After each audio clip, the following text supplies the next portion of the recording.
Hello students, Shrimati मोहरी देवी Taparia girls college Jaswantgarh के इस यूट्यूब चैनल पर आप सभी का हार्दिक स्वागत है। हम पढ़ रहे हैं इनकम टैक्स और इनकम टैक्स में हम पढ़ रहे हैं सैलरीज, वेतन। इस चैप्टर का 5वां क्वेश्चन आज की क्लास में सॉल्व करेंगे। क्वेश्चन है, श्री राजेश एक व्यापारिक प्रतिष्ठान में 1 जनवरी 1989 से सेवा में थे। 1 जुलाई 2018 से उनका वेतन 8,500 12,000 रुपए के वेतनमान में 9,000 रुपए पर स्थिर किया गया।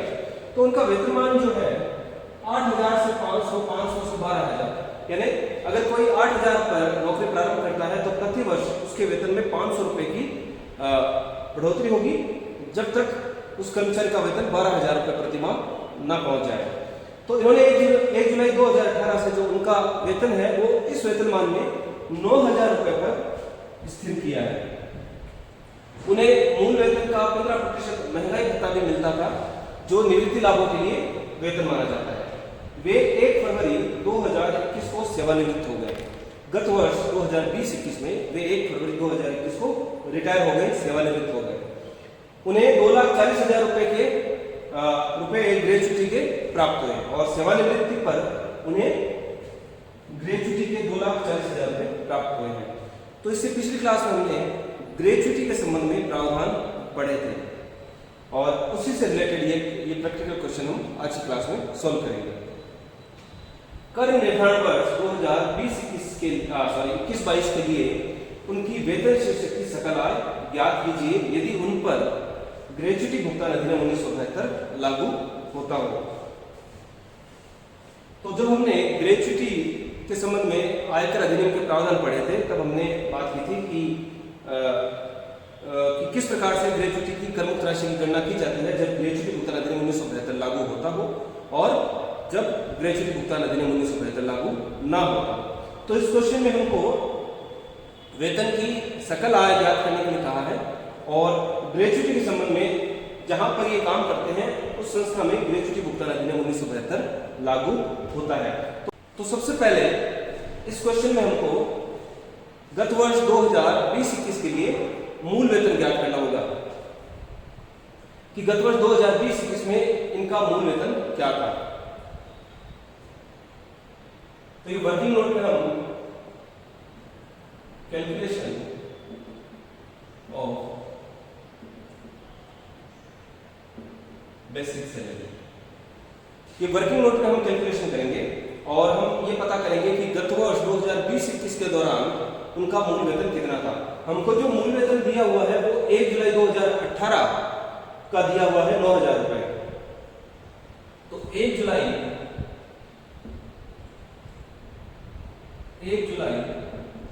2018 से 30 जून 2019 पूरे वर्ष भर इनको 9,000 रुपए मूल वेतन के रूप में मिलते रहे। फिर अगले वर्ष 1 जुलाई 2018 के बाद अगले वर्ष 1 जुलाई 2019 को इनके वेतन में 500 रुपए प्रति माह की वृद्धि कर दी गई, क्योंकि जो इनका वेतनमान है वो है 8,000 से 500, 500 से 12,000, यानी कि 8,000 पर अगर कोई नौकरी प्रारंभ करता है तो प्रति वर्ष उसके वेतन में 500 रुपए प्रति माह की वेतन में वृद्धि की जाएगी। तो इन्होंने 9,000 पर इनको स्थिर किया गया।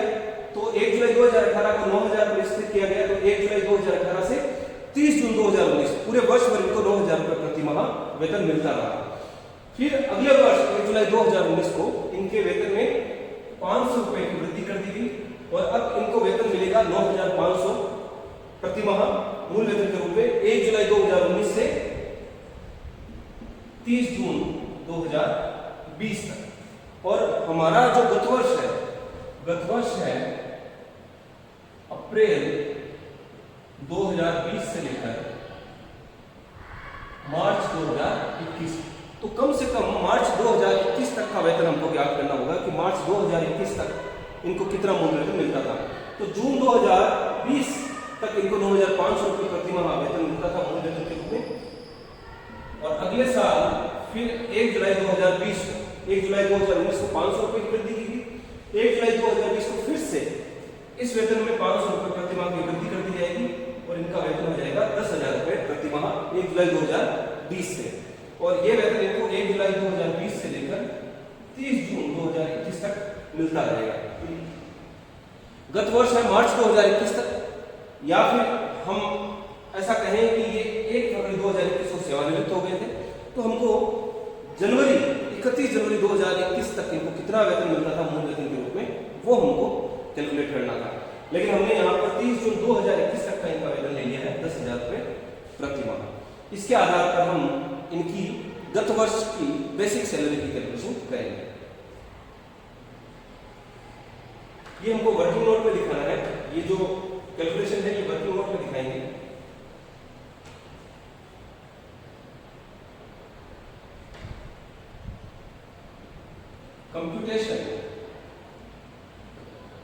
कंप्यूटेशन ऑफ ग्रोस इनकम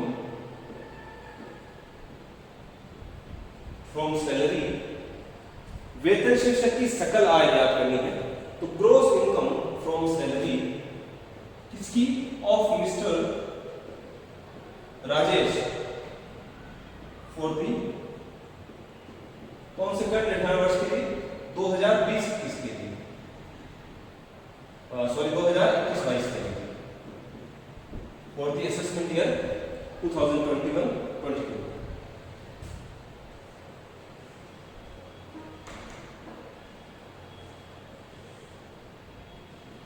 एक कॉलम बन जाएगा पर्टिकुलर्स का और एक कॉलम हम बनाएंगे अमाउंट का। पर्टिकुलर में इनकी बेसिक सैलरी दिखाएंगे। तो अप्रैल 2020 से लेकर जनवरी 2021 तक के इनका मूल वेतन हमको ज्ञात करना है, क्योंकि 1 फरवरी 2021 को रिटायर हो गए थे, यानी कि जनवरी तक का वेतन, जनवरी 2021 तक का वेतन लेना है अप्रैल 2020 से लेकर। तो इनको 30 जून 2020 तक 9,500 रुपये प्रति माह मूल वेतन के रूप में मिलते थे। तो गत वर्ष में अप्रैल मई जून तक 9,500 थे, तो अप्रैल से लगाकर जून 3 महीने में इनको 9,500 रुपये प्रति माह मूल वेतन मिलता था। फिर आगे जुलाई 2020 से इनको 10,000 रुपये प्रति माह वेतन मिलना प्रारंभ हो गया। तो जुलाई से लेके जनवरी, जुलाई 2020 से लेकर जनवरी 2021 तक इनको 10,000 रुपये प्रति माह मूल वेतन प्राप्त हुआ। तो जुलाई के बाद 6 महीने 2020 के और जनवरी महीना 2021 का, तो 7 महीने इनको 10,000 रुपये प्रति माह वेतन प्राप्त हुआ। तो इस प्रकार से जो इनको गत वर्ष में बेसिक सैलरी जो प्राप्त हुई, मूल वेतन जो प्राप्त हुआ, वो हुआ 9,500 इंटू 3, 28,500 प्लस 70,000, 98,500। वेतन की सकल आय, वेतन में जो आय शामिल की जाती है वो सभी गत वर्ष में इनको कितनी प्राप्त हुई वो हमको दिखानी है। तो मूल वेतन में शामिल किया जाता है, तो मूल वेतन है 98,500 रुपये। इसके बाद इनको मूल वेतन का 15% महंगाई भत्ता भी मिलता है, और महंगाई भत्ता पूर्णतया कर योग्य भत्ता होता है। इसको वेतन की आय में दिखाया गया है। डियरनेस अलाउंस, महंगाई भत्ते की जो भी राशि मिलती है वो पूरी की पूरी कर योग्य होती है। तो मूल वेतन का यानी कि 98,500 का 15% इनको महंगाई भत्ता मिला गत वर्ष में।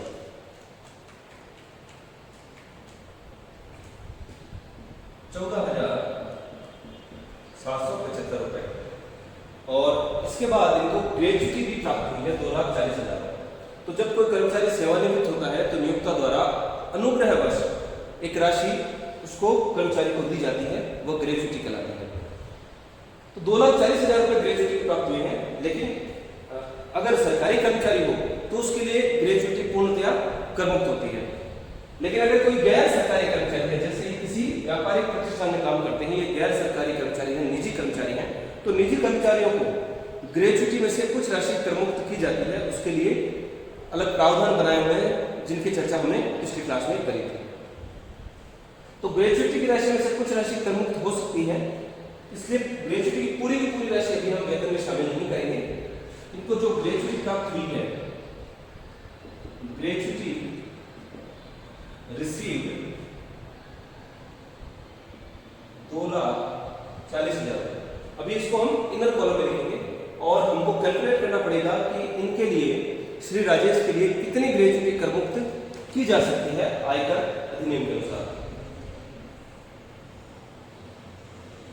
तो ग्रेजुएटी की राशि की गणना करेंगे तो निम्न में से सबसे कम राशि कर मुक्त होगी। ये हमने पिछली क्लास में पढ़ा था कि 3 राशियां होती हैं, और जब ग्रेजुएटी भुगतान अधिनियम 1972 लागू होता है तो अलग तरीके से गणना की जाती है ग्रेजुएटी कर मुक्त राशि की, और जब ग्रेजुएटी भुगतान अधिनियम 1972 लागू नहीं होता तो फिर अलग प्रकार से ग्रेजुएटी कर मुक्त राशि की गणना की जाती है। यहाँ पर ग्रेजुएटी भुगतान अधिनियम 1972 लागू हो रहा है, तो निम्न में से सबसे कम राशि कर मुक्त होगी। कौन कौन सी राशि है? पहली है वास्तविक प्राप्त राशि। वास्तविक प्राप्त राशि है 2,40,000 रुपए। दूसरी है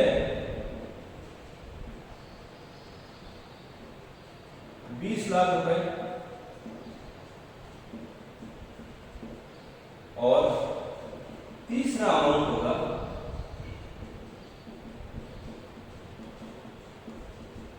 कुल सेवा वर्ष इंटू 15 दिन का वेतन।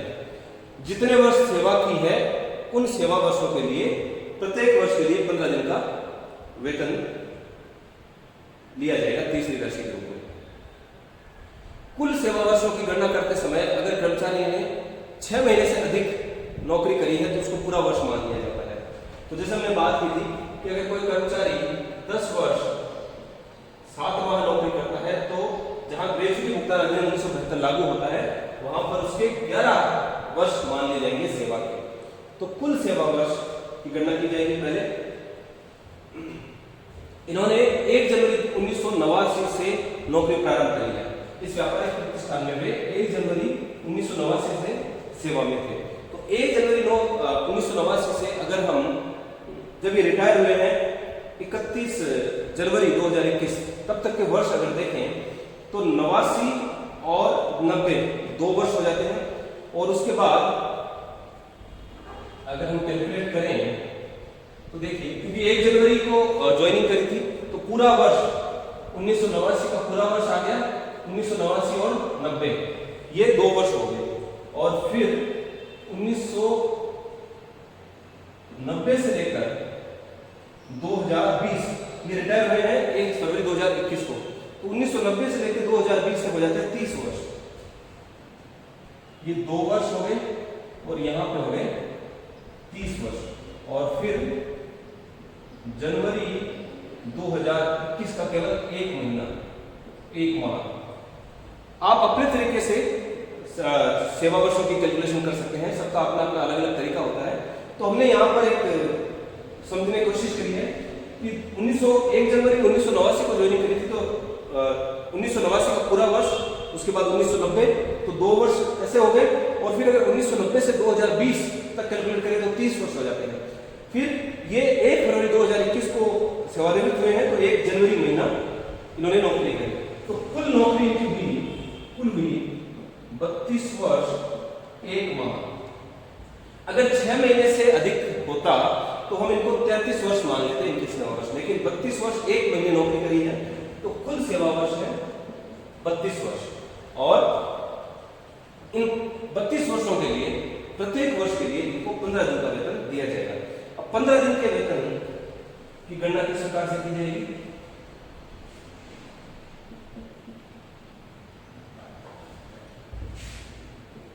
पंद्रह दिन का वेतन अंतिम आहरित वेतन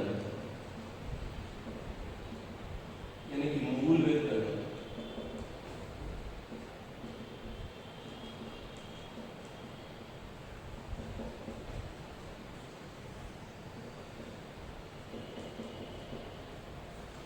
जो अंतिम आहरित वेतन है, सेवानिवृत्ति के समय जो इनको अंतिम जो वेतन मिलता था प्रत्येक महीने प्रति माह, और वेतन में मूल वेतन और महंगाई भत्ता शामिल किया जाता है। चाहे महंगाई भत्ता निवृत्ति लाभों के लिए वेतन माना जाता हो या नहीं माना जाता हो, महंगाई भत्ता को हर हाल में वेतन में शामिल किया जाएगा। जब ग्रेच्युटी भुगतान अधिनियम 1972 लागू होता है और हम 15 दिन के वेतन की गणना जब करते हैं तो महंगाई भत्ते को मूल वेतन के साथ वेतन में शामिल किया जाएगा।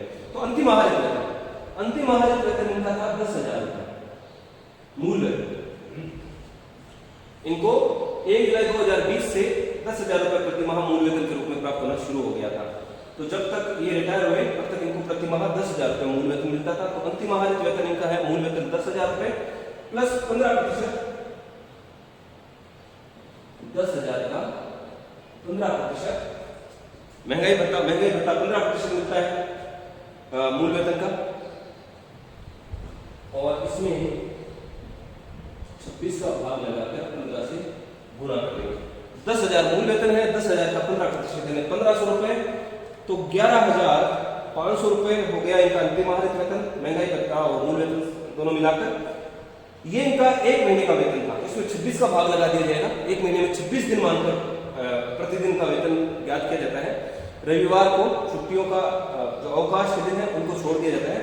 तो 26 का भाग लगाकर 15 से जब गुणा करते हैं तो आता है एक दिन का वेतन आता है 15 दिन का वेतन आता है 6,634.61। तो 15 दिन का वेतन आता है 6,634.6। ये 1 वर्ष के लिए इनको दिया जाएगा कुल सेवा वर्षों के लिए। तो 1 वर्ष के लिए दिया जा रहा है 6,634.6। इन्होंने 32 वर्ष सेवा की है तो 32 से गुणा कर दिया जाएगा। तो जो ग्रेच्युटी की राशि आती है वो आ रही है 212 रुपए 2,12,307 रुपए 52 पैसे, या इसको हम 2,12,308 रुपए लिख सकते हैं। इन तीनों में से जो राशि सबसे कम होगी 2,40,000 रुपए, 20 लाख रुपए और 2,12,308 रुपए, इन तीनों में से जो सबसे कम राशि होगी वो ग्रेच्युटी की करमुक्त राशि होगी। तो 2,12,308 रुपए सबसे कम राशि है इन तीनों में से, उसको हम करमुक्त कर देंगे इतनी राशि को। तो एग्जम्प्टेड अमाउंट 2,40,000 में से 2,12,308 करमुक्त कर देंगे। तो ग्रेच्युटी की करी हुई राशि जो वेतन में शामिल की जाएगी, वेतन की सकल आय में शामिल की जाएगी, वो होगी 27,692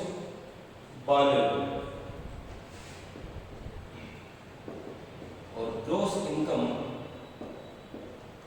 फ्रॉम सैलरी मूल वेतन है 98,500 रुपए, 14,775 रुपए इनको गत वर्ष में महंगाई भत्ता प्राप्त हुआ और 27,692 रुपए इनके ग्रेच्युटी के करियोगी शामिल किए जाएंगे।